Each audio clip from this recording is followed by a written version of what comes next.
స్వాతంత్రం వచ్చే నాటికి మన జనాభా 30 కోట్లు, గోవుల జనాభా 130 కోట్లు. అంటే ఒక్క మనిషికి 4 గోవులు ఉండేవి. కాని నేడు మన జనాభా 130 కోట్ల పైన ఉండగా గోవుల జనాభా 20 కోట్ల లోపలే ఉన్నాయి. కబేళాల ద్వారా ఇప్పటి వరకు 80 కోట్ల గోవులను చంపి యథేచ్ఛగా ఎగుమతి చేసి రోగాలను దిగుమతి చేసుకున్నాం. మనకు ఊపిరి పోసేది గోవే అని చెబితే ఆక్సిజన్ ఇవ్వడానికి చెట్లున్నాయి కదా అని ఆవులను చంపేస్తారు.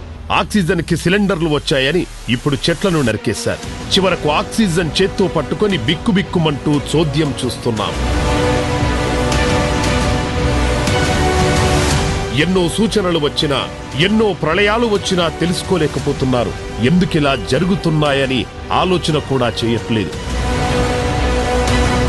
కాని కాలంలో వర్షాలతో ముంచేస్తోన్న దానికి కారణం కనుక్కోలేకపోతున్నారు. కరోనాతో ప్రపంచం